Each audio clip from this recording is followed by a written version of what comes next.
We get the cake right to the same sex. Leave the fire and the roof style stuff. I'm on the grind like we're chasing the stars. From Millmore to Do Valley, we've come so far. Talk about legends, yeah, we know the score. Ronnie, I'm Bobby, we remember you more. From the highs of the Wembley fight to losing our trousers, still we ignite. Red and white with the pride, we're never gonna bow. Fighting like Miller men, hear the roar now. We're Miller men, we stand up tall. Through ups and downs, we give it all.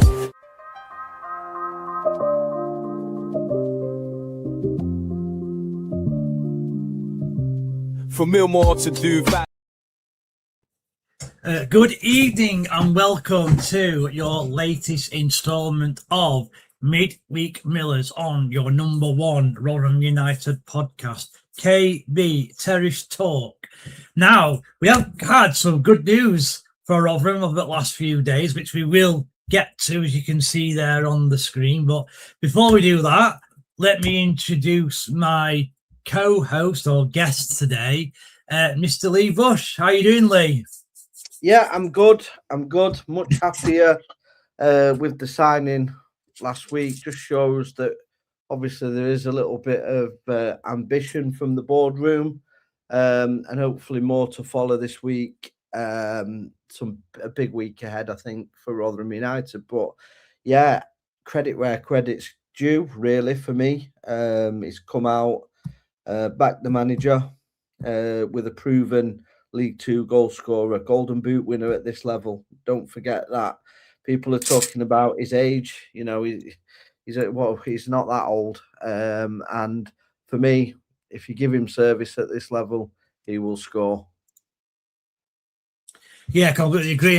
And because these kind of brought up, we will go straight on to Paul Mullin. Now, one thing I will say, and I don't want to sound too negative, but obviously we have brought in a very good player, as Lee says there, and we've had a couple of good wins in friendlies and what have you. But I do think that Rotherham still need to make sure they bring in another, 5 or 6 first team quality players. I know we've got some players on trial who potentially could come in, like Brandon Williams, for one, the other Manchester United defender as well. So I just want to make sure that Rotherham, well done on getting this right and getting the transfer right, and almost, it was a bit of a surprise this side, to be fair. It did come out of the blue a little bit, but we need to make sure that we do continue. Now, before I get on to Paul Mullin, I'm just going to read some comments. Let's get some comments out first.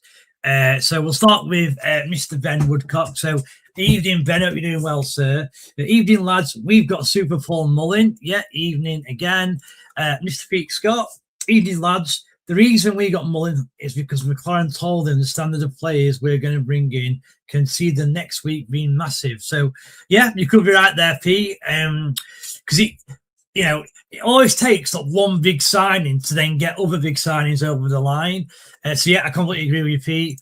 Callum, what have I said for the last couple of shows? I said Paul Mullin to us, and he's a good signing, better than Nombe. We'll come on to that in a minute about him and Nombe, but, good point there, Callum.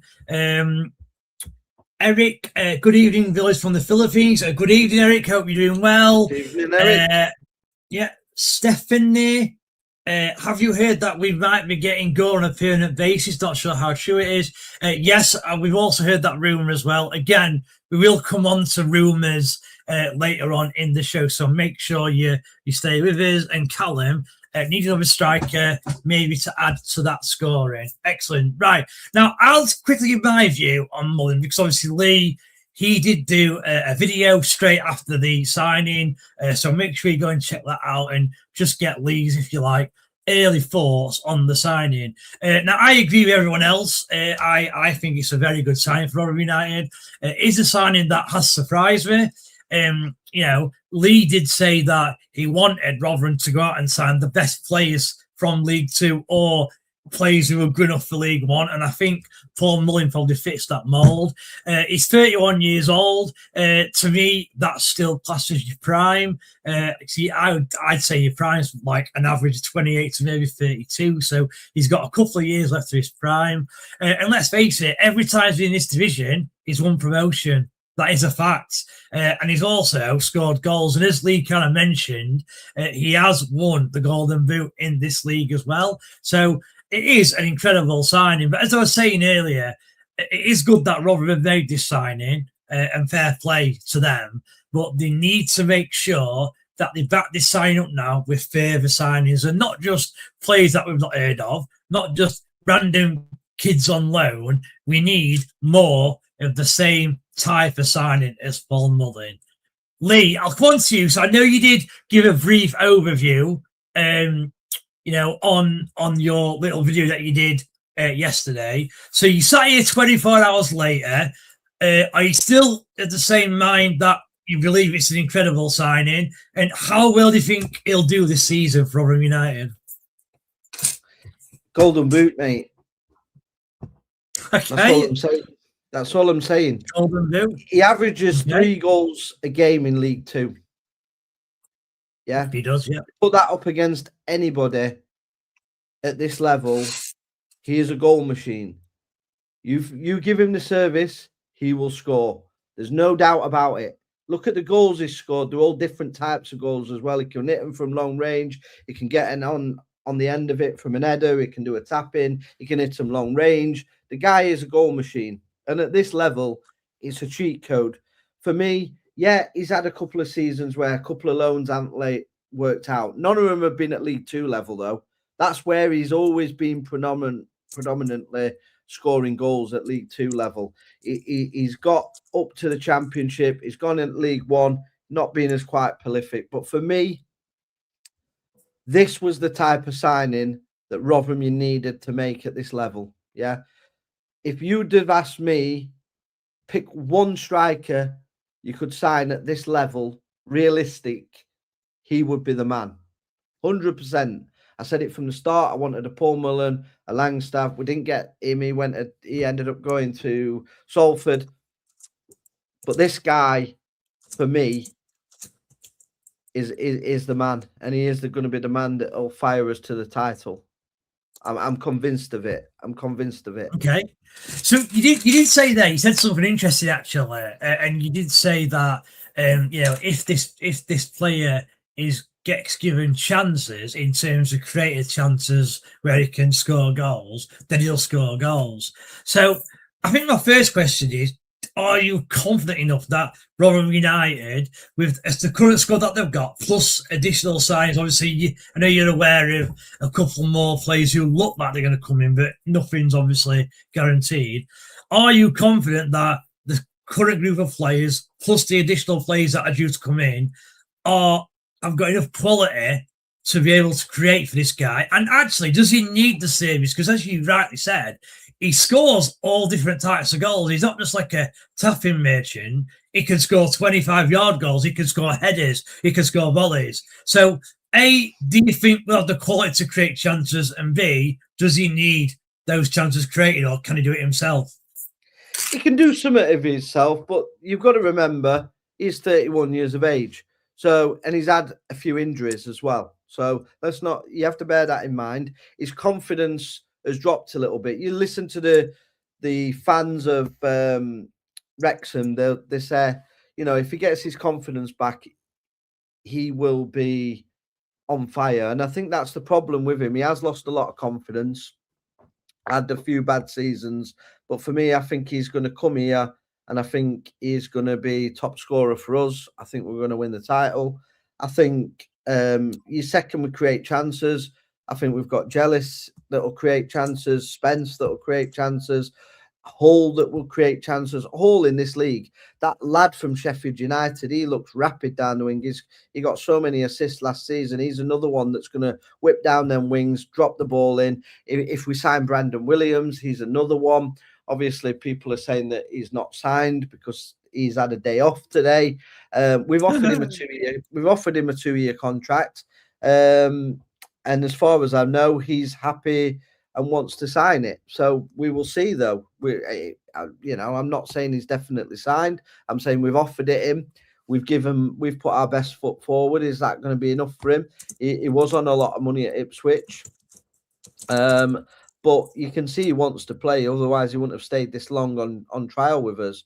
They asked a few of the players to stay on longer on trial, and they refused to do it. Kyle Vassell, he's playing in the Footballers League retain list again tonight. They refused to do it, but Brandon Williams has been here for every single game. So for me, I think he's happy with the people, the Steve McLarens of the world, and I think he trusts them with getting his career back on track. And I think that's why the rumour is with Dan Gore, because they're all linked, these young lads. They're all been through the United Academy. They all know Steve McLaren. They all know the goalkeeping coach, what we've got that's not been announced. So for me, we've got strong connections. So it makes sense.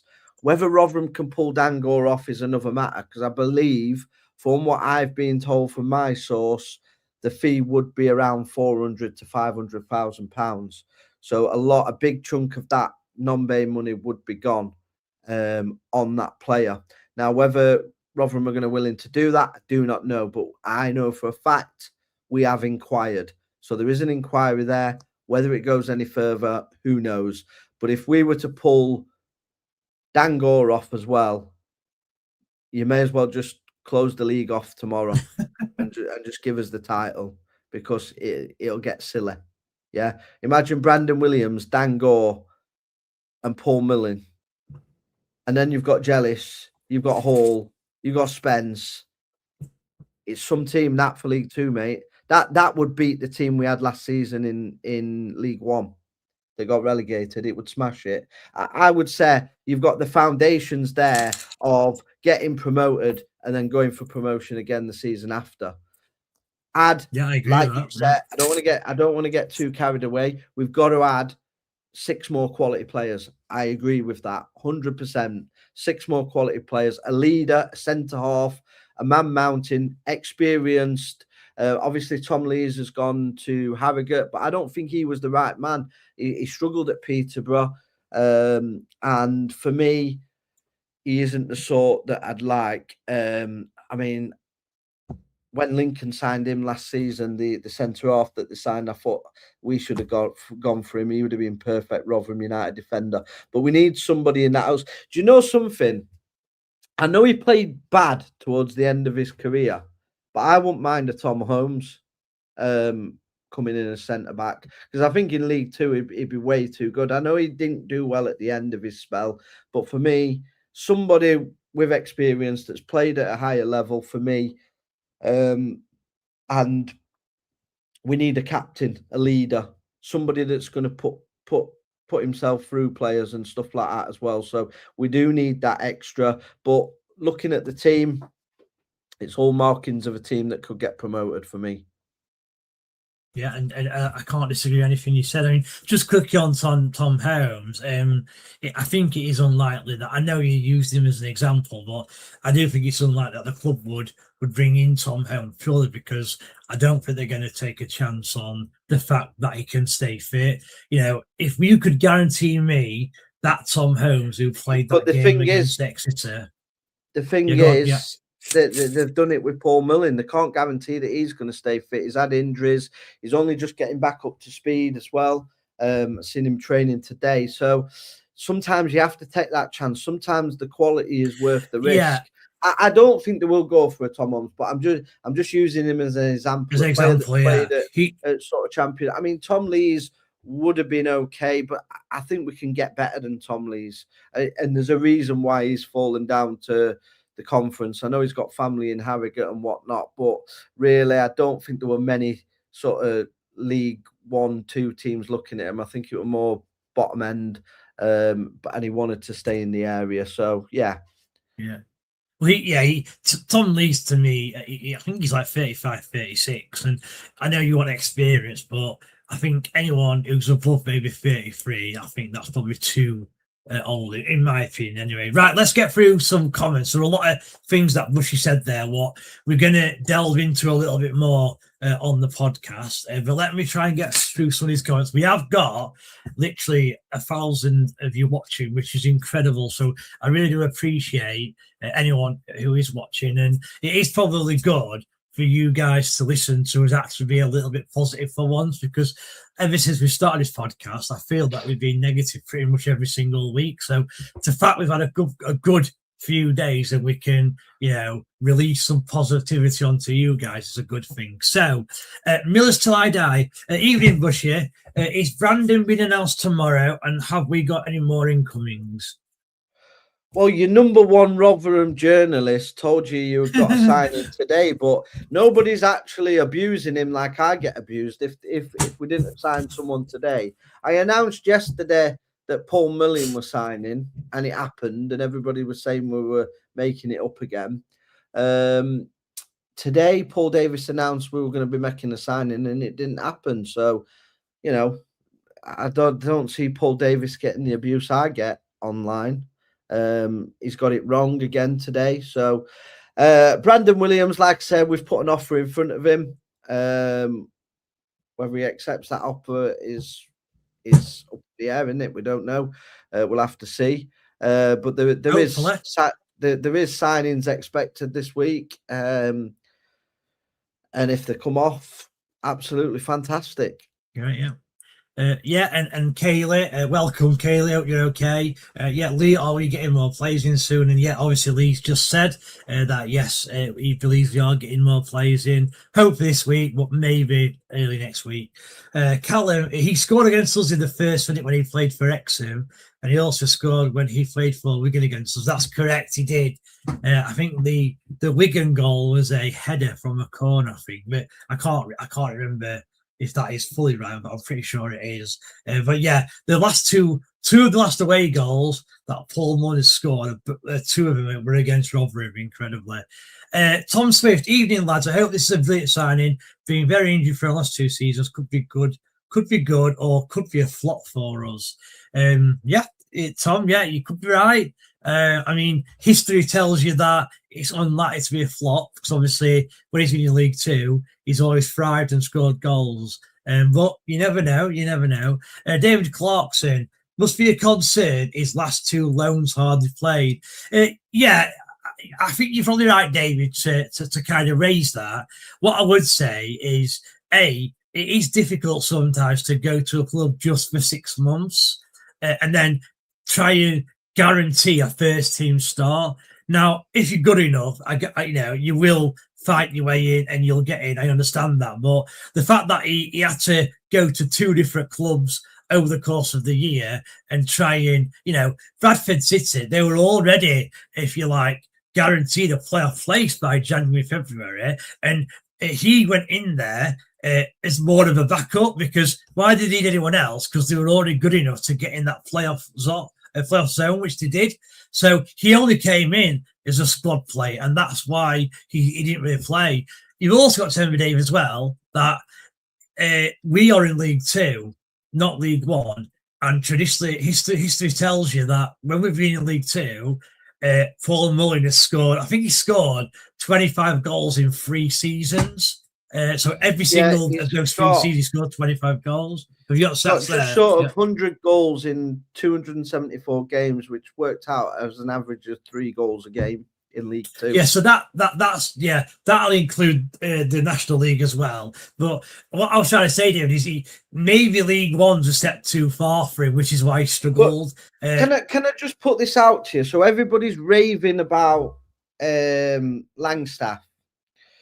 In the last 2 years, Langstaff, okay, you can say it's in the Championship, but he scored 5 goals in 76 games.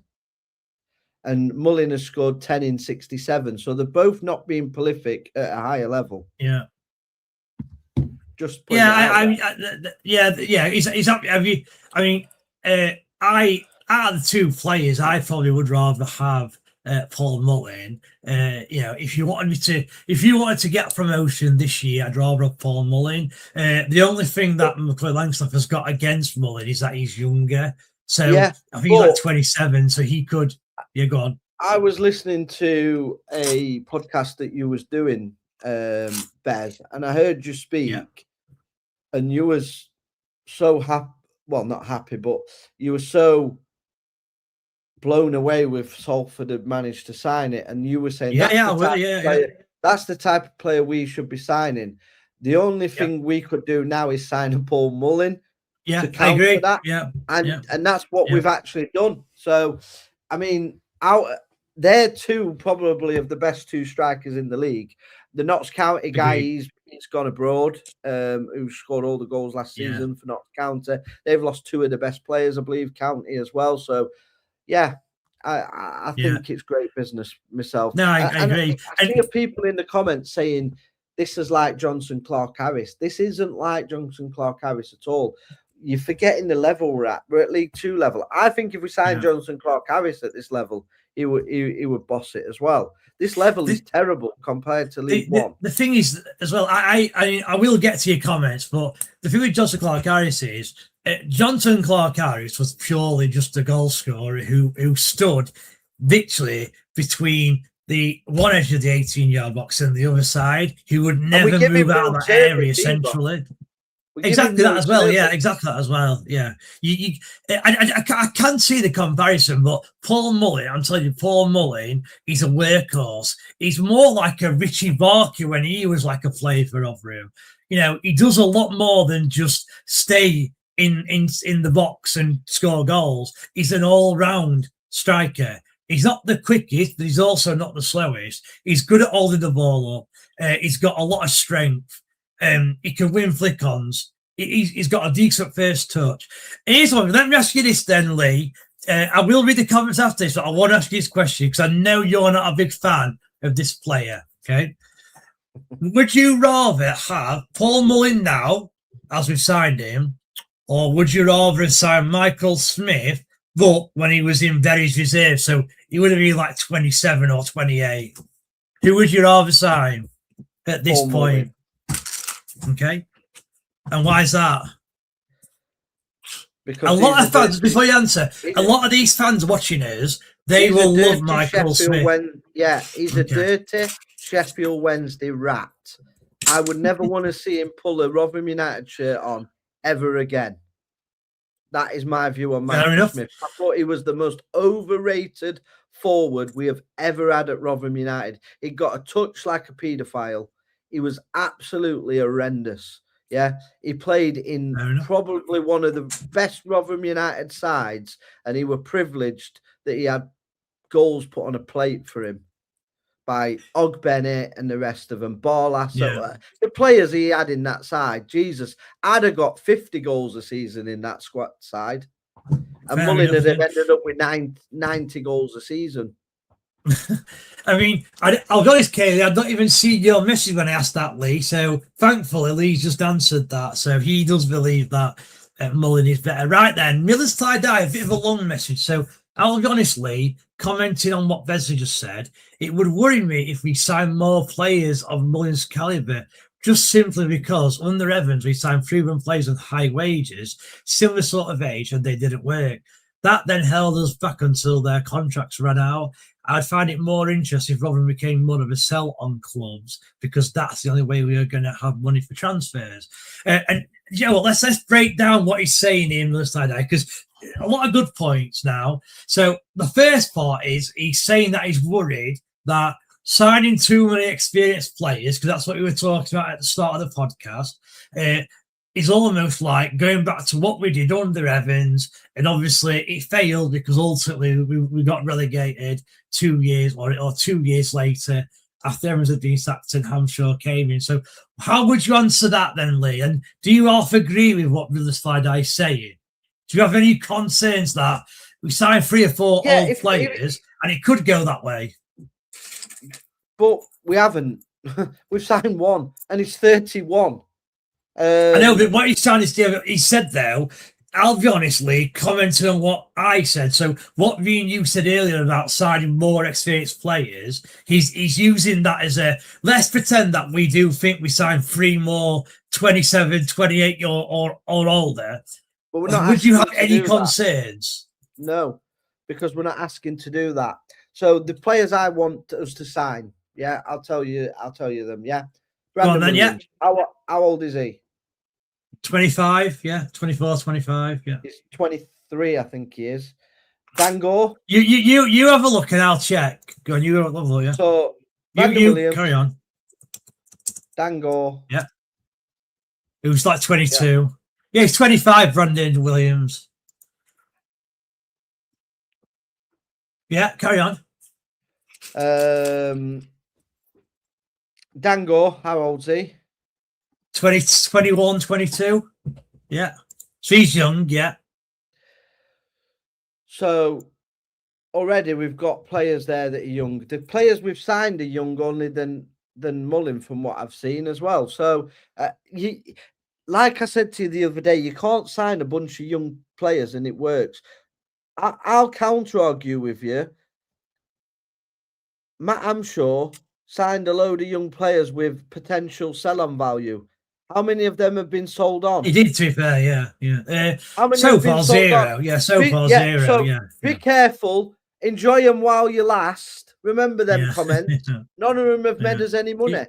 So sometimes buying players, the players that's made us the most money, Sam Nombe, he weren't young when we bought him, 25, 26. About 24, 25, yeah. So he's not exactly, you've got to have a mixture of football. You've got to have a mixture. And for me, we're striking the right balance.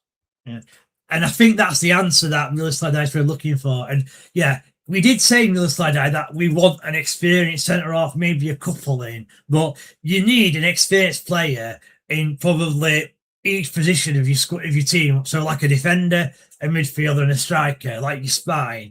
You do need experience, but then you would build youngsters around it. Now, on his second point here, Lee, so I actually think he's completely right here.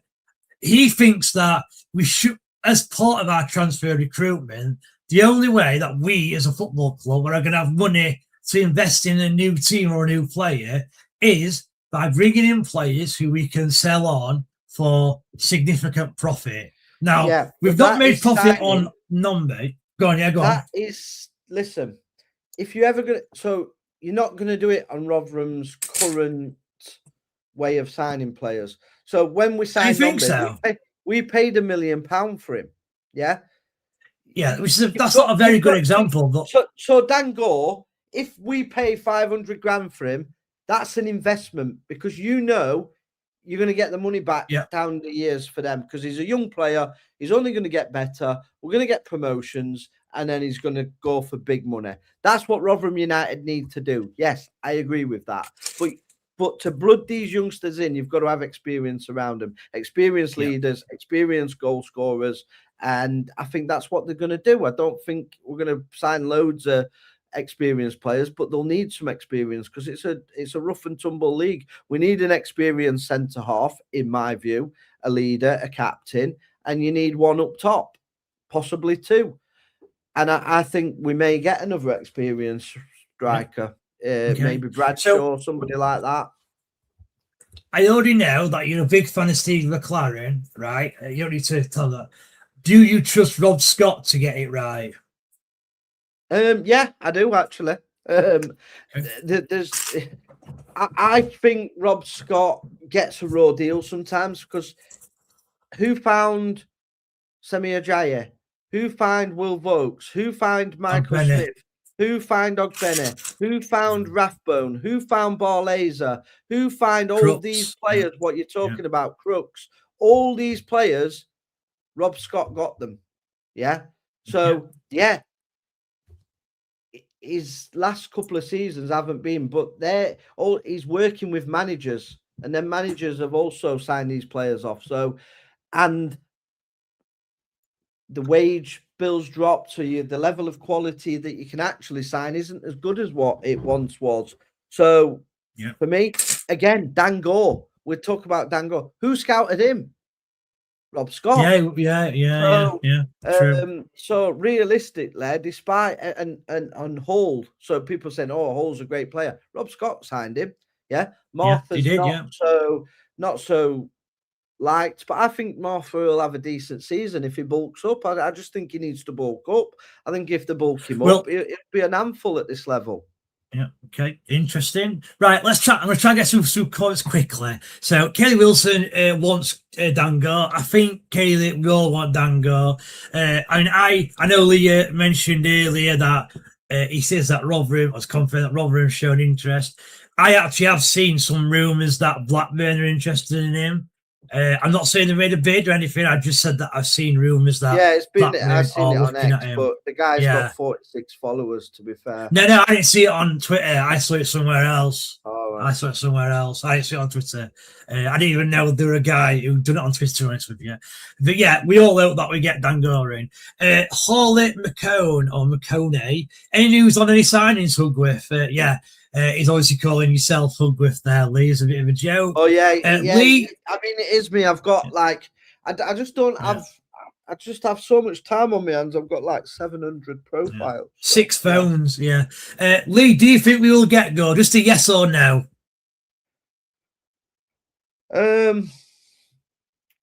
My heart says yes, but the reality says no. I think it will end up in the Championship. Yeah. Stephanie, I think so. We look a lot better than we did 2 weeks ago. The wheels will start turning now, like you said. One big signing means we'll get others. Can't wait for it to start. I just want to touch on this quickly because it is interesting. I myself. Oh, hang on. Mickey's here. Mickey. People are not going to think it's me in a minute because my hands are here as well. So, Mickey, evening, gents. Oh yeah, he's here. Yeah. Cheers, Vicky. Yeah. So as I was saying, this comment here from Stephanie, I up until probably I don't know 3 or 4 days ago, I actually didn't want City to start. I thought it's going to be a bad season. We're going to struggle. I didn't think we'd go down, but I did think we're going to struggle. And these last few days have properly turned it around. And like yourself, Stephanie, I actually can't wait for it to start. Incredibly, these last 3 or 4 days has turned my view completely around. But as I said at the start of the podcast, the board, Stuart, McLaren, whoever, they need to make sure they back up these signings with additional players because we are still 7, 8 potentially short. So they need to do that. But I do agree with what you're saying, Stephanie. Callum, Kobe Manu's coming to us. Highly unlikely that, Callum. Harley, it seems like Stuart may have some money. No, I wouldn't have said that, Harley. He's probably spending the money that he's recouped from Nombe. And I think there's no, I think it's quite obvious that the reason Mully's coming yesterday, literally a few days after Nombe had gone, I think clearing that money has made Rotherham be able to confirm the signing of Paul Mullin. So, I don't think it's Stuart's money. I think he's just reinvesting some of the money he's got in. Lee, Dangor is worth it, I think. I think we can all agree that. I think £500,000, he's definitely worth it. Romoff, hey up, lads. Hey up, Romoff. Hope you're okay, mate. Ben, I think we'll get 90 points now. Okay, interesting. Isha, is that a smell of optimism in the air? But fuck Rotherham need it. Yeah, they do. And there you go. We're not all negative all the time. When Rotherham do give us some positive things, we are positive. It's just hard to be positive when your team's losing week in, week out in League One. Callum, agree with your leaks. Glenn Foster signed 6 more players. Scott Kent, what does the sign Mullin when he was at Cambridge? He's Rotherham type striker, in my opinion. Also, I don't think we'd find a better striker. His goal scored record without paying a fortune. Yeah, completely agree. I'd like Mullin to play off a big man like Mullin did with Ollie Palmer. And actually, just quickly, because I don't want to over-talk about Mullin, so this will be the last time we talk about him. The way this kind of striker Paul Mullin is, do you agree with Scotty where you'd rather see him with a target man, or would you rather see him up front by himself, or with a creative player?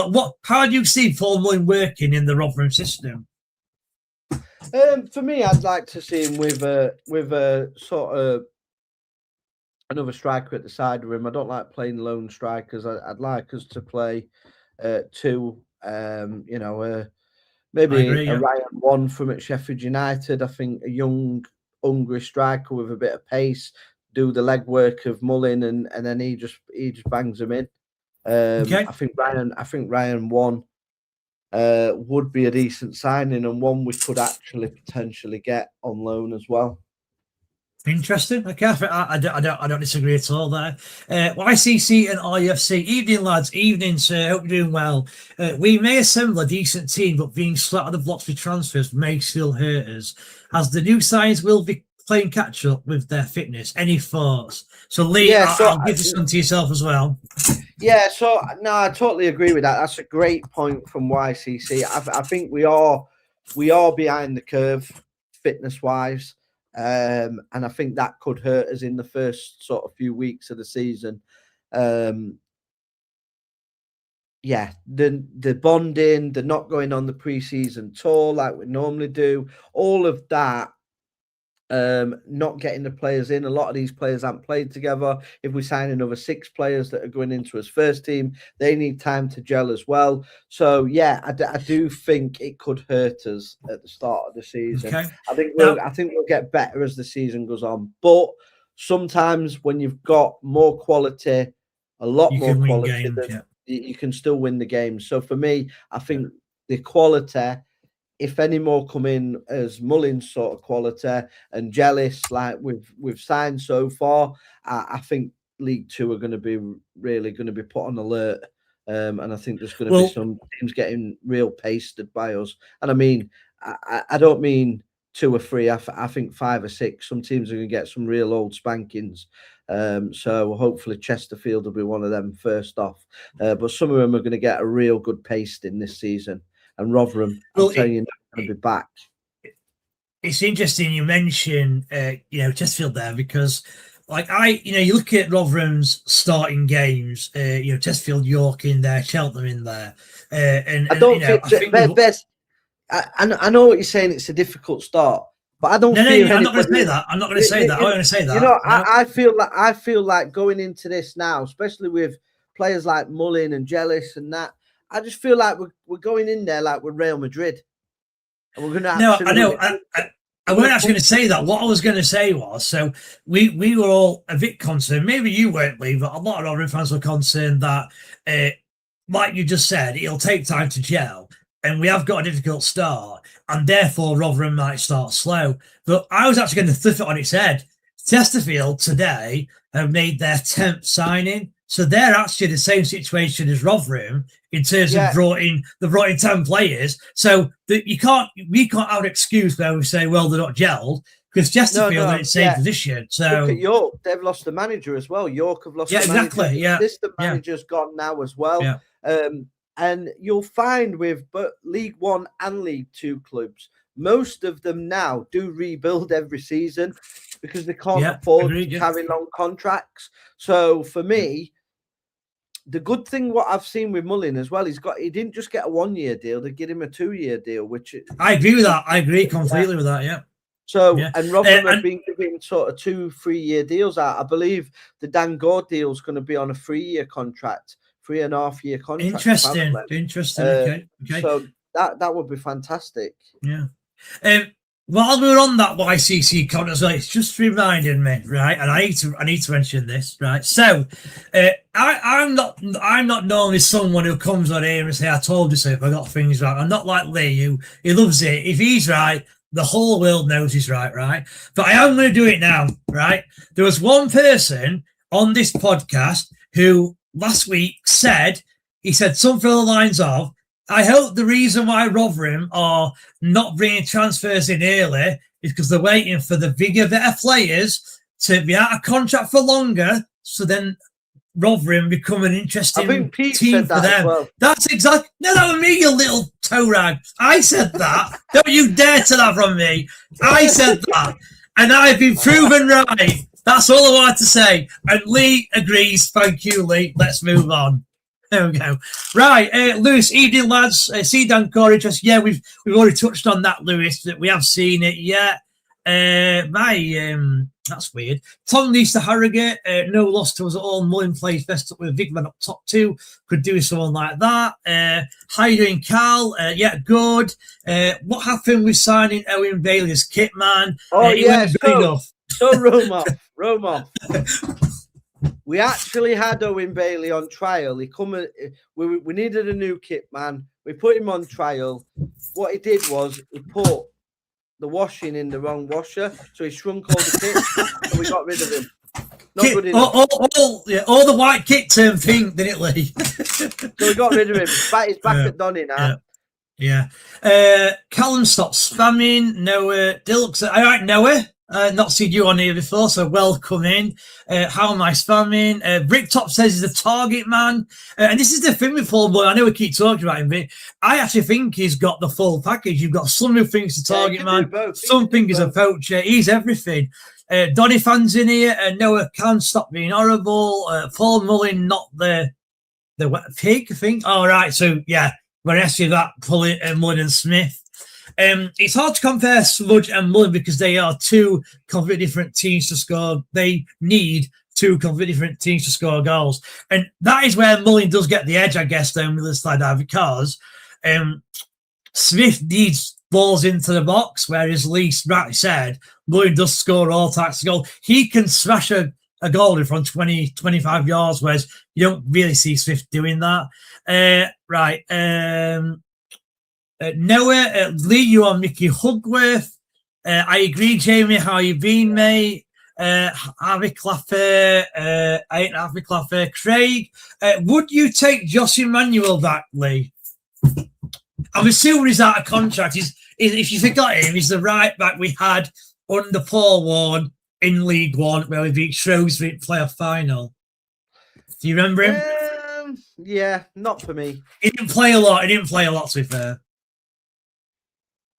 So thoughts, yes or no? Lambert Bresk or whatever. What was his name? Lember Kisa. Yeah.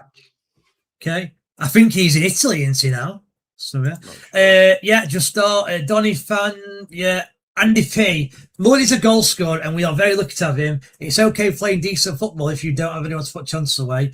Mullin's goals will get us to playoffs, as is into his really four. So it's a strange post there because he's been confident by saying we'll get to playoffs, but not confident to say we'll get top three. Interesting.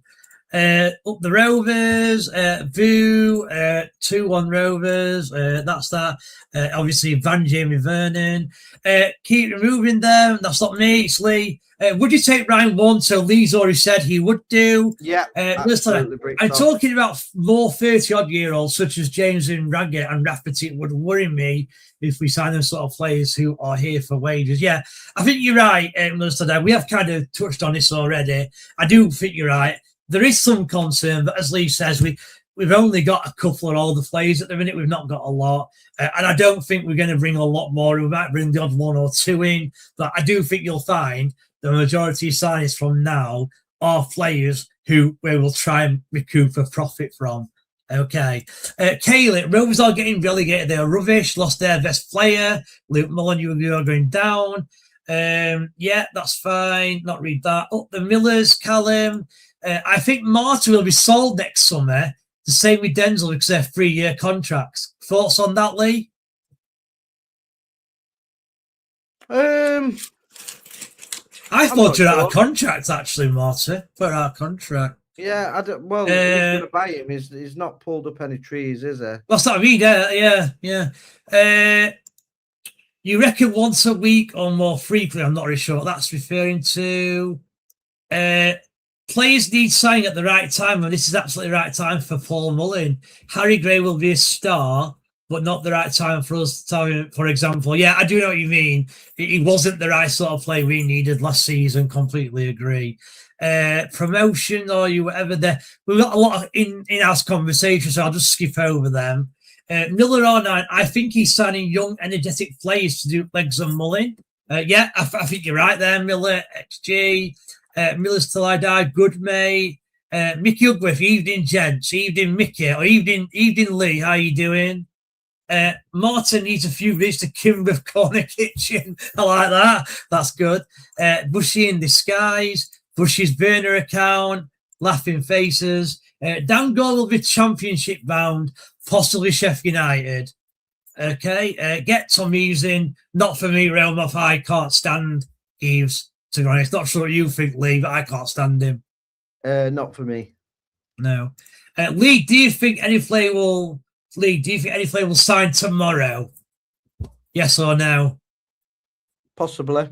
Yeah, we could have a signing tomorrow. Heard we want Danny Ormerod from Fyle, who's a bit of a goal scorer, I think, in the non-league. So I'd be okay with that. I don't know if Lee would be, but I'd be okay with that because he scores goals at a lower level.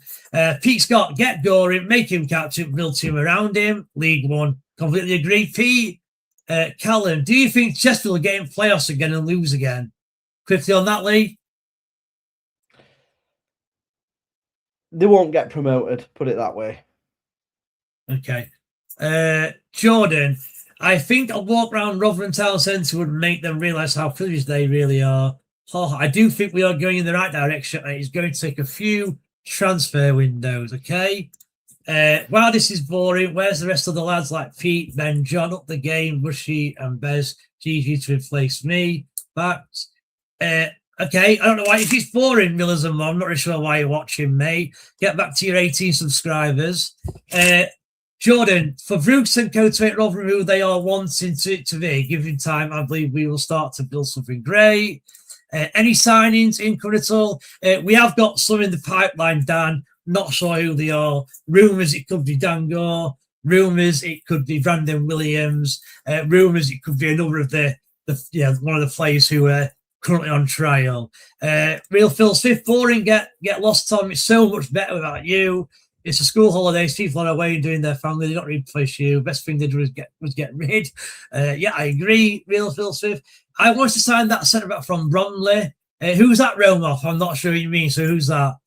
When the viewing numbers have been high since you left, Tom. You had such low viewers. Your shows are boring.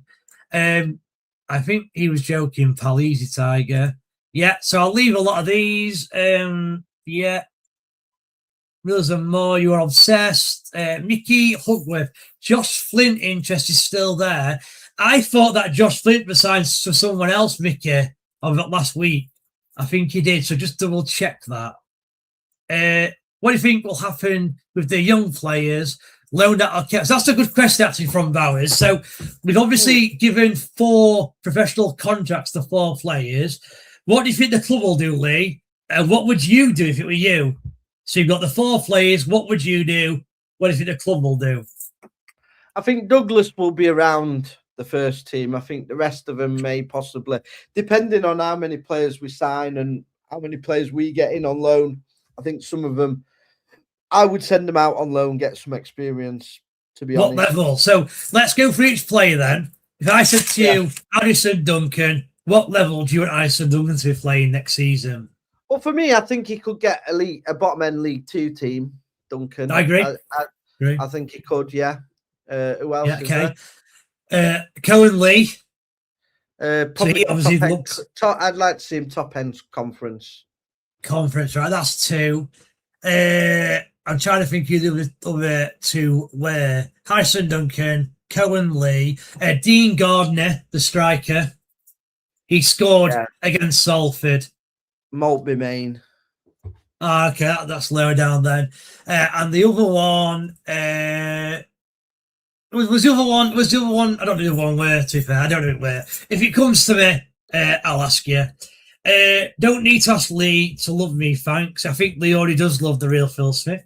Danny Ormerod, all day agree on that. So yeah, Rome had signed Danny Ormerod. Any news on Drummond from Oldham? Sorry. I personally would not want this player. I just don't rate him. I don't know if you've heard any rumours on this lad, Lee. I know. Yeah, I've had a few messages today regarding this player, so I think there is interest there. How much interest I don't know, but yeah, I have heard that we are looking at him. Okay. Great show, lads. Danny, really appreciate it. Thank you. We got it money signing, even though it's pessimistic. Millers surely is excited by him. Yeah, I think it's one of them where I'd go as far as say it's one of the best sides we've ever done. You know, considering the level we're at and considering who we've brought in. And I said this actually a while ago. When we've been in League 2 under Stuart before, he's kind of done the same then. I remember bringing in Adam Lafondre from a team in the same league as us, and he come to Rotherham. I remember bringing in Nicky Law, who was on loan at Bradford. Bradford wanted him, and he rejected them to come to us because we were paying more money for him. You know, when we're in League 2, for some reason, Stuart does seem to. It's as though he's thought, Joe, what if I don't spend some money, this club might go into a conference, so I better spend money to make sure that doesn't happen. It's so things like that. We need Adam back, Millers die. Is that Adam Lang? Yeah, Adam Lang. Yeah, as long as he's not Tom. CV from Bromley's Omar Sawamni. Yeah, is he that 6'8" defender? Again, I don't know much about him, to be honest with you, but I take him from you, Romuff is good. Obviously, he's been a part of Bromley where they've risen from the conference to League One, so he must be half decent. So I think that's probably a good shout from you. Gary Lilly, evening lads, evening Gary. Would you have Malik Wilkes back? Do you think Wilkes would be good up front with Mullins? I'll let you answer that one, Lee. Absolutely, but he's not coming to League Two, let's be real. Okay, fair enough then. When does the window close? It didn't close till the start of September, Kaylee, so you've got another, 31, 32 days. Lee, do you think Man U will get Hall and Chouameni? Just quickly. I think they'll get Chouameni. I don't think they'll get Hall. Okay. September 12th, is that really right? Because that's really late, Victor, if that's the end of the window. It's usually the first week in September, but I will double check. Mick, Flint still free agent. Okay, fair enough then. I maybe another Flint I saw had signed a new contract with someone, but I'll have a look at that. And Josh Flint still available. Yeah, cheers, Scott. Danny, also, where do we stand on the keeper situation? Would you both be after going into the season with Canada's number one? No. We're going to come to that in a minute, Danny. Just bear with me. No. We'll come to that in a minute. Right. Before we read the rest of the comments, I do want to move on to our next subject. So, Lee, if you don't mind changing the graphics for me, watch this magic. There we go. Right. So, Rotherham also, they've not just announced Paul Mullin, they've also announced Jile Buyabu from Sheffield United, a loan deal to the end of the season. Now, I'll be honest, and my lower league football knowledge is usually pretty good, that I've never heard of this lad. Never heard of him. Didn't even know at Sheffield United. Didn't even know who were on loan at last season. However, before I get on to Lee, that's Lee's opinion, I have looked at this lad and what he did. And he does look like he's an attacking left wing back, which I love. I love attacking wing backs, me. And normally, you only have attacking wing backs in the better teams in the division because obviously the teams who aren't as good and not got as much money, they have to have defensive fullbacks so they keep and maintain a back four. But this lad, apparently, I think he's got the most assists and goals contribution from a fullback at that level. So I actually am really excited by this player. And apparently he had a decent game against Darlington as well. So to me, don't know much about him, but from what I've seen and heard, I'm really excited by him. Lee, what's your thoughts on Jile? We'll call him Jile. That's his first name. Well, I was similar to you. I'm not going to lie and said I knew a great deal about him. But obviously once we signed him, I sort of looked at the club and what the fans were saying. And then I saw quite a few clips of him and he looks absolutely rapid. He got a lot of assists and he seems to deliver the ball into the box. And to be fair, he looks really good. Can he do it at the level? Because he was below the level. He was in non-league, wasn't it? So, yeah, I think he'll be an interesting player. Potentially one that may not be a starter, but may come on in dribs and drabs of the game. Because I think he plays the same position as Williams, doesn't he? Well, I want to ask you this, Lee, because like we've said that we needed a left back. We had no left backs 3 days ago. Now, Brandon Williams, yes, he's an attacking fullback, but I was under the impression he was a right wing back who can play on the left hand side. So he can play both, but I'm sure he'd been playing left for us, but well, he will be because you've got two right backs, so it does make sense. You see, I love Brandon Williams. I'd love to sign him, but already I don't like the fact that we're playing plays slightly out of position. You know, I'd rather see Brandon Williams if he can't play right back. I'd see him right wing. Because he's obviously more attacking. He played on the left at United a lot, though, as well. Brandon Williams did through youth academy. Okay, fair enough then. I think he's better on the left. He's good on both feet, to be fair. But so we are going to go through the team later. Do you think then that our fullbacks are now done? If we sign Brandon Williams, do you think that's our fullbacks covered?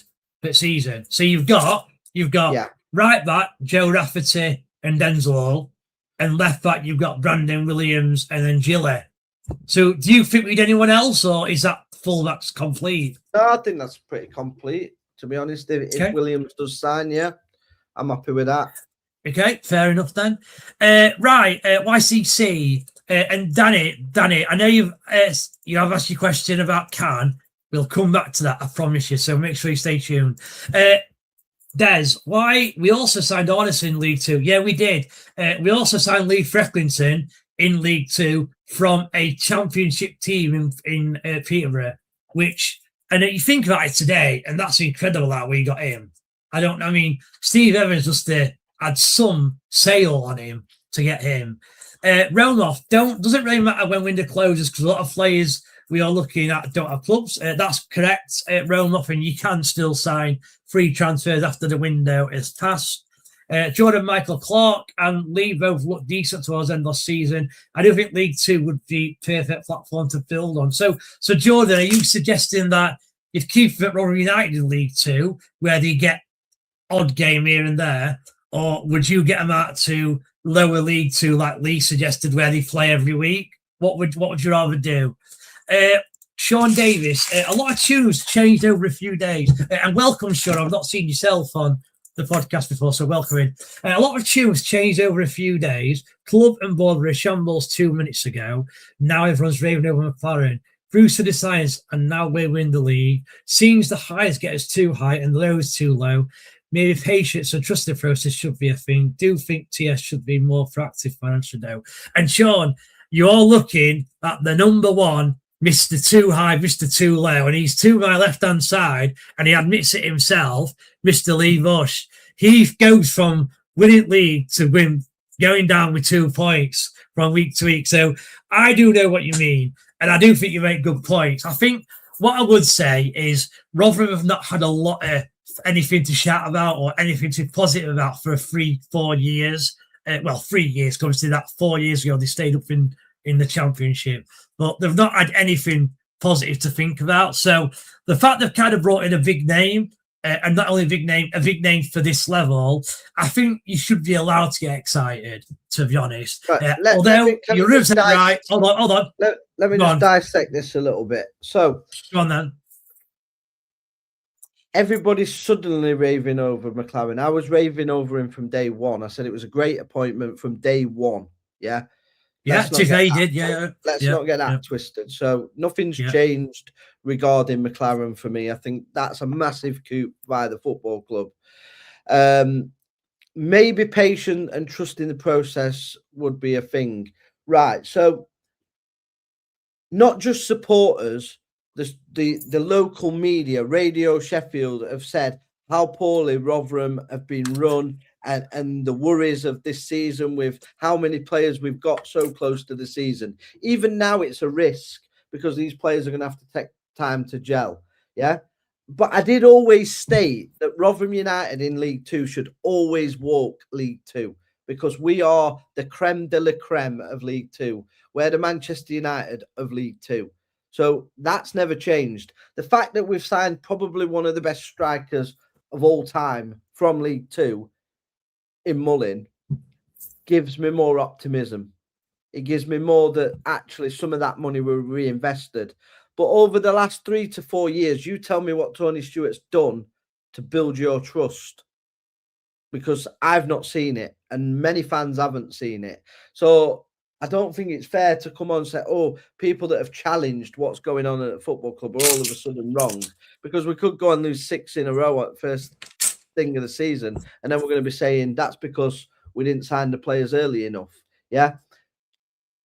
Just like when they were telling me we're going to get the playoffs and I told you we were getting relegated under Matt Amshaw, and all you people like Sean Davis were telling me, no, we wouldn't, and just trust the process. Well, I trusted the process and we got relegated. So I'll reserve my judgment regarding Tony Stewart, but Steve McLaren is one hell of a coup for this level. I'm only going on what the club did. And do you know something? If I didn't praise it, people like this would come on and say, oh, even when they do something, you don't praise them. I'm fair. I praise them when something good happens at the football club. I'll praise it.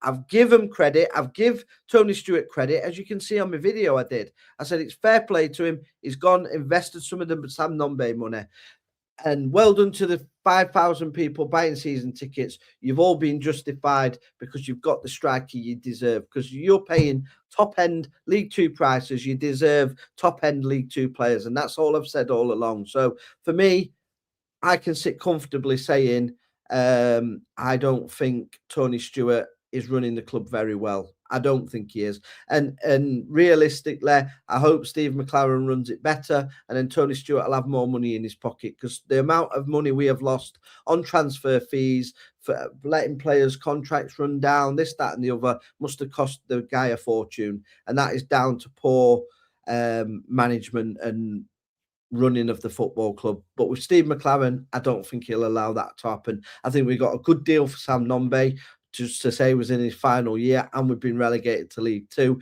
to more or less recoup your money you paid. I think that's fantastic, and I think that's down to Steve McLaren. So yeah, that's just me addressing that point there and there. And to be fair, I actually agree with everything that Lee said, and I think the thing is, Lee, to be fair to Sean, he might not be aiming at yourself. You may be aiming at other fans. No, I'm not having a go at Sean. Yeah, I think it is a good point, because I've admitted to you before, sometimes I am one of those. Said, I can openly admit it. 1 minute I'm on top of the world, the next minute I'm bottom of the world. That's just mental health here. That I suffer with depression. I've suffered with it for a long time, and that's sometimes how I come across, and I can't. How your brain works. Yeah.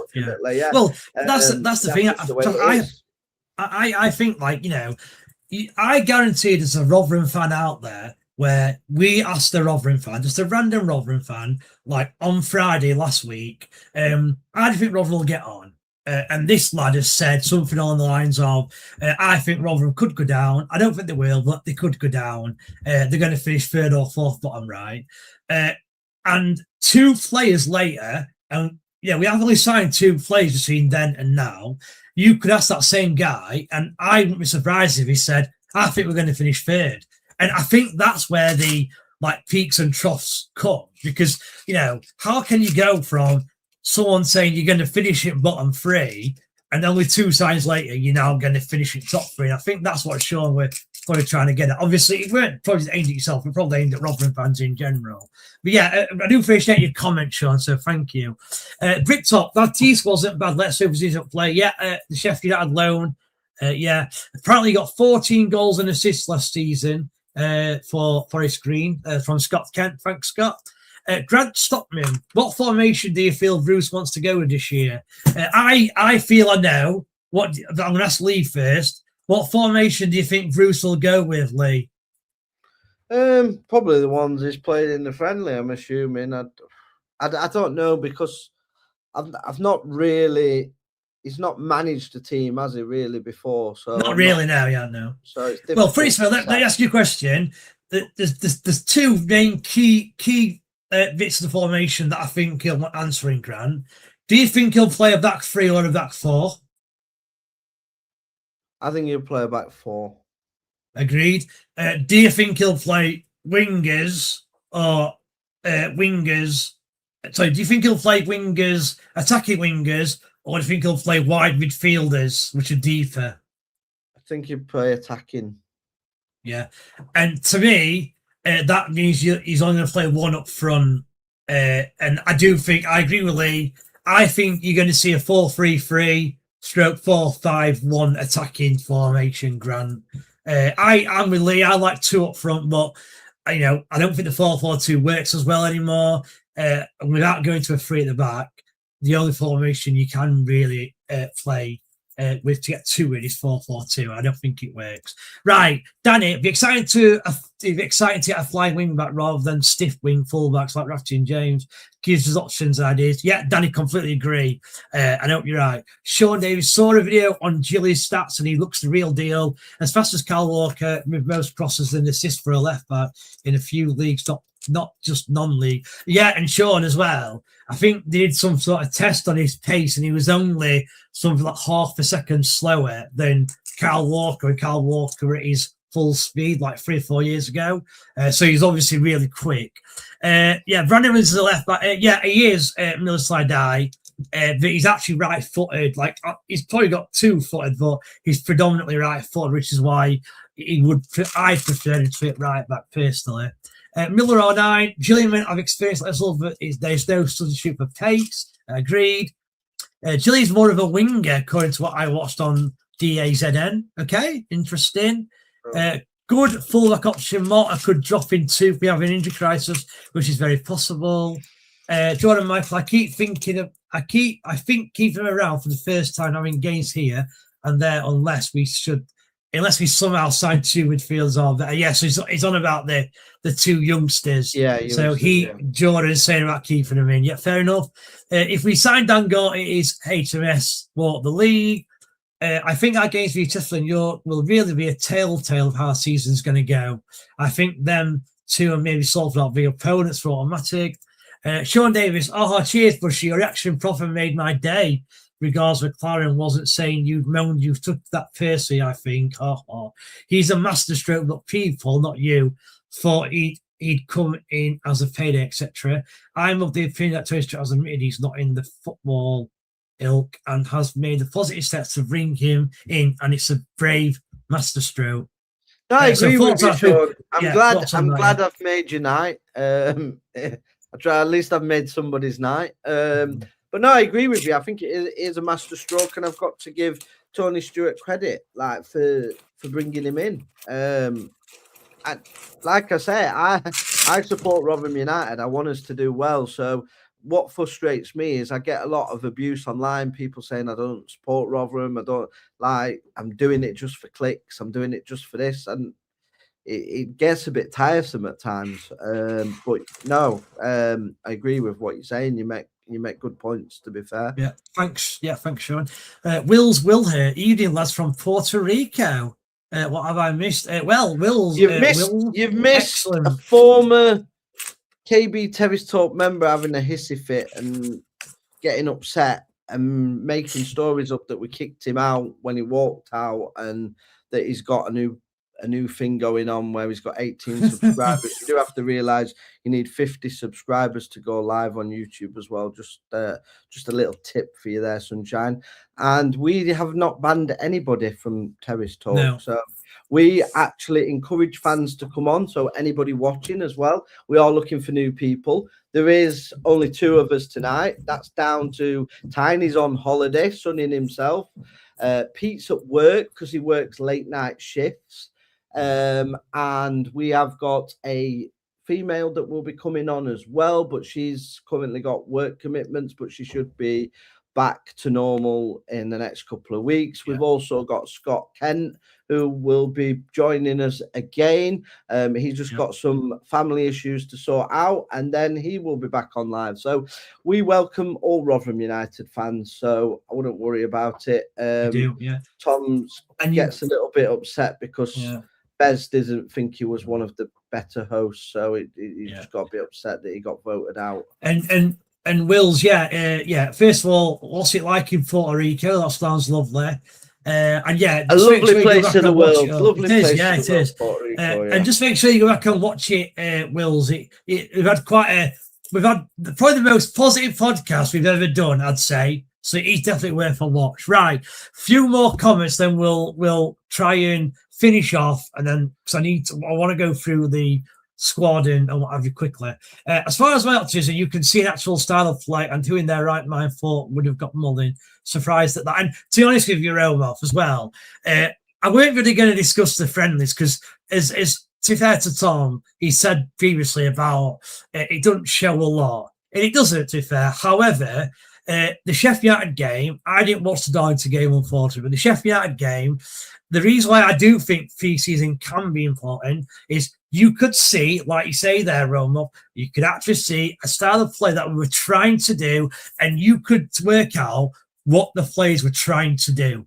Under Matt Amshaw, I could never understand what each player was meant to do, what the game plan was, were they meant to attack, were they meant to defend, what position were they meant to be in. I couldn't tell you, but the Sheffield United game, you could definitely tell that they were trying like an actual, they're trying to be organised. They were trying a certain style, and I do think the more games that get played, the more you can adapt to that style. So yeah, I completely agree, Romo. What formation do you think Bruce will play? What formation would you play as current squad? So as we've already said this, obviously, Dan, we think it'll be like a 4-3-3, attacking wingers, attacking fullbacks as well, with like the defensive midfielder dropping in to help defensively, and that's what I think it'll be. It's interesting. My personal favourite squad actually is a free back, but I don't want Rotherham to do it because they always seem to fail when it's a free back. So I'm happy with them playing 4-3-3. Right, just like I think Gilly's a young Benny who can actually cross. That's how I view him. High praise for Gilly, okay? Scott Tennant's the top lad. He is Romoff, yeah. It's boiling hot and sweating like a ground blower's arse. Fair enough. Brilliantly, thank you. And that's it. Right, let's just quickly move on. We've only got a few minutes, so I want to kind of finish off. So I wanted to talk just quickly about the current squad and where we need signing. So, Lee, what we're going to do, and we're going to try and be quick, we're going to try and work out where we think Rotherham still need transfer business. I'm going to start with goalkeeper because that was asked, obviously, by Danny earlier. So, at the minute, we've got Ted Can, and we've got no backup goalkeeper. What would you like to see? What do you like to see happen from a goalkeeper's point of view? I'd like us to bring a first choice in. So I'd want Ted Can as backup, first choice goalkeeper brought in for me. I'd like to see a experienced centre half coming in to lead the team, possibly captain. Do we need just one centre half, or do you need a couple? Do you think? I think we need one guaranteed that's going to start. One guaranteed starter. So if we brought in a guaranteed start, who would be your back? So tell me who your back four would be now with a guarantee. So one centre back's a new signing. What would be your other three players? So left back, right back, and defender. So right back. You can say Williams. Right back's going to be Rafferty. Left back Williams. Not Hall. So you think Rafferty over Denzel Hall? No, I think he might play Denzel Hall midfield potentially. Right wing. Okay, agreed. Yeah, okay. So Rafferty right back. Who's left back? Sorry, Williams left back. Yeah, and then you have a centre half. Then I'll go the experienced centre half and Lenny. Okay, fine. Yeah, into midfield then. So some people would say that our midfield's the strongest, like in the squad. So do you think they need more midfielders? I'd still like to see more of a what would you call it? One that can unlock the defences, more of a ball like player. A playmaker, yeah, a bit like a ball laser type player. Yeah, I think we've got Ashley for holding, we got Spence and Jellis that will get in and around box people. to box. Yeah. I'd have Hall and Martha on one wing, one on the other, or the other young lad from Sheffield United, whichever, and then obviously Mullin and another forward. Do you know the forward I wouldn't mind us taking a chance on? I know he's a bit experienced, but Forestieri is in the he's in the he must be 40. He's not 40 though. 36, I think he is. Forestieri. He's in the 36. Yeah, 36 league. Yeah. I think he'd be crap. I think he'd destroy League Two. It'd be like that's an interesting one. That. Yeah. What I would say, if you brought him in, you'd have to carry him as a player, though. He wouldn't defend, is what I mean. One of them in it where you can bring. Yeah, I'm happy with that because you can bring him on 20 minutes, 25 minutes to go when you need a goal. I would have Mullin and Ryan One. I would sign Ryan One on loan from Sheffield United, and I'll bring Forestieri in for the last 20 minutes of games. I think that would be a great. That would be cheat code League Two title for me. Interesting. It's a good shout, to be fair. I mean, it's very out there. Like, I don't think a lot of players would have thought of it. And the reason, I don't know if you know, Lee, we have got issues signing players as well, European players, sorry, because back in olden days, you could sign as many as you want. But now, because we're out of the EU, you have to, when you sign a foreigner, you have to give them what's called or allocate them an ESC slot, and you only get so many a year. He's playing in that PFA team tonight. Oh, is it? Okay. Oh, okay. Maybe because if you've lived in England for 5 years in a row, then you automatically get English. Yeah, he might have already got it. So you might have done that then. For a long period of time. It was. So, okay, so ignore that. And so if you came, you'd come in on a British passport, that's fine. Okay, fine. Okay, interesting. Right then, that's what I want to discuss just quickly. We've obviously got Derby next week, next Tuesday, for our last friendly. I have to say, I'm a bit disappointed that we haven't got a game on Saturday, because we've not played that many friendlies, and we normally have a friendly the last Saturday before the start of the season. I imagine what we've done this because obviously we were quite late in arranging friendlies, in organising our team, etc. And they probably couldn't get many. They probably couldn't get, or there weren't many teams available on that last Saturday because everyone were already playing. I don't know. It could be anything to do with that. But yeah, we have got Derby. I suspect there'll be 4 or 5 more players in by then, hopefully. If not 4 or 5, at least 2, maybe 3.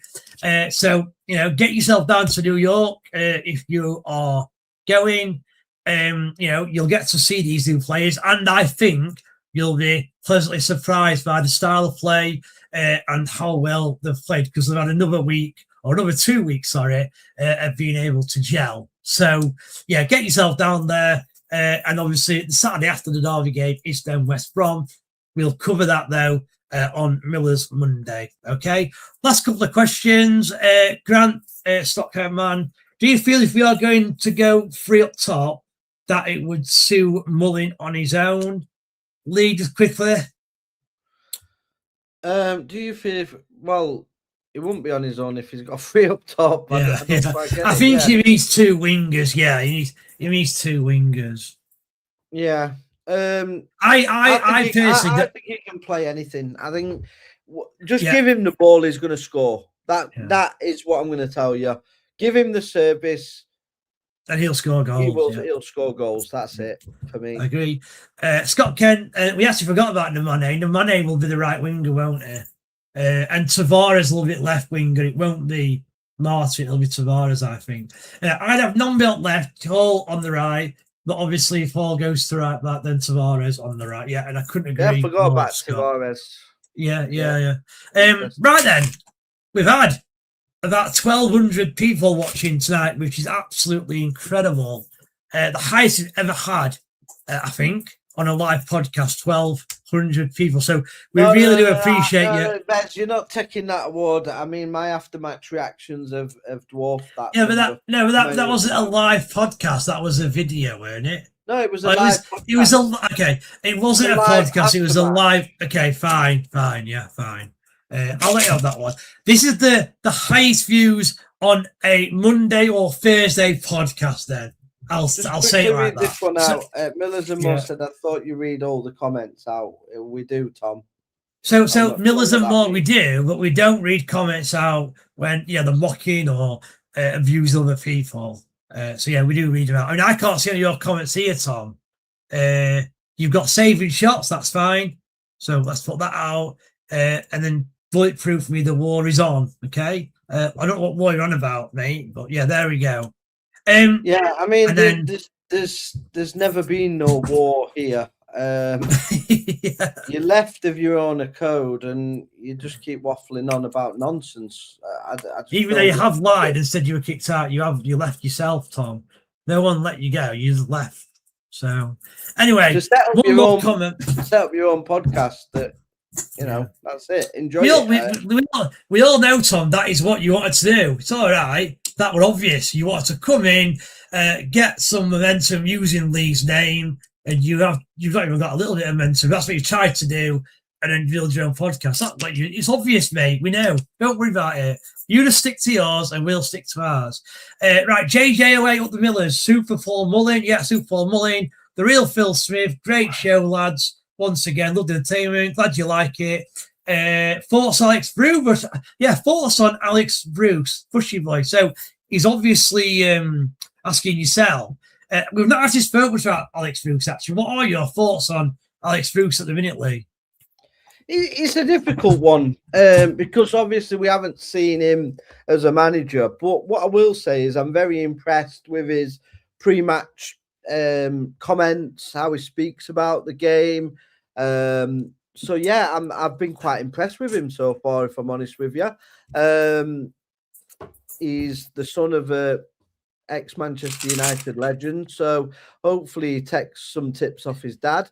But he speaks very well. Every time I listen to him, he seems to make sense, which you didn't quite get with Matt Hamshaw. He seems to know what he's talking about with tactics as well. And I was watching some of the Salford stuff the other night, and he was very big at Salford on the tactics. He'd be the one with the tactics board out, and he does seem a very hands-on sort of guy with tactics. So I'm very excited to see what he does, really, to be fair.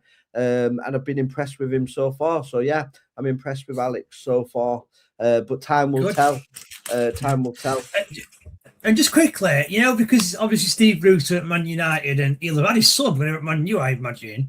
Did Alex Bruce come through the Man U Youth Academy? Did he come through? I'm not sure, to be honest with you, Bez. I think he was. I know. Did he play for Birmingham? I will just quickly. Blackburn. It was Blackburn he played for. Yeah. Yeah, if you want to, you just quickly check that, and I'll round this off then. So, look, lads, last comment of the day, Ben Woodcock, outstanding show, lad. Ben, really appreciate it, and thanks for your comments as well this evening. Thank you very much. No, he never played at Manchester. Oh, he did, yeah. He played at the youth Manchester United from 1998 to 2001. So, yeah. He then left 2001, 2004 to Blackburn. Right. So, yeah. Yeah, that's good then. Yeah, that's good. Bradford City of the Lose podcast. Hiya, lad. Hiya, mate. You're right. We are just finishing now, unfortunately. So make sure you do watch it back if you don't mind, Mr. Chicken. Yeah, and let us know your thoughts on Mullin, because obviously he was at loan at Bradford as well, wasn't he? Yeah, so Good, yeah. If you're not subscribed, guys, go over and subscribe to Chickens on the Loose podcast. He does great Bradford City content, and he's quite fair. So yeah, and knowledgeable as well, to be fair. Thumbs up, chats. Thanks, Victor and Danny. Great show as usual. Danny, cheers, Danny. Thanks, lads. Right. So, as Lee says, we have had incredible support today. Over 1,200 viewers. Don't forget to hit that like and subscribe button. We are trying to get to 2,000 subscribers. And one thing we're gonna do. So I don't know if you remember. I actually mentioned that we were going to do a competition where you could win a voucher or money towards your shop. So if you're a Rotherham fan, obviously you get Rotherham vouchers. If you're a Sheffield United fan, you get Sheffield vouchers, whatever. Around 60, 70 quid. We're not quite sure actually on the amount, because football shirts these days are expensive that we're going to have to up the amount. What I want you to do, though, we want you to make sure you subscribe to this channel. But also, you need to follow Mr. Kingbush on X. His name is under his photo. And you need to follow myself as well at dvesley10 in order to enter the competition. Okay? We're going to give you 2 or 3 weeks to do that. And then we'll get the competition out to anyone who's on there. And if you rolled in and win, if you don't follow any of them, or you only follow one of them, then we will re-roll until someone follows all 3. So follow Kingbush, dvesley10, and also follow, the very important thing is follow the X account of KB Terrace Talk, and also subscribe on Twitter. It is free. You don't have to pay for it. Just subscribe. YouTube. You said Twitter. Yeah, but you can still subscribe by clicking the button, can't you? And follow. That's what I mean. Yeah, follow. You don't need to pay for that. X. Yeah. That's what I mean. Yeah, that's what I mean. Yeah. So we keep it going. Yeah, keep it going. Top work. Enjoyed it. Thanks, Andy, and goodbye. Yeah. So everyone, thank you very much. A more positive podcast. Lee's happier. I'm happier. Up the Millers. See you on Monday.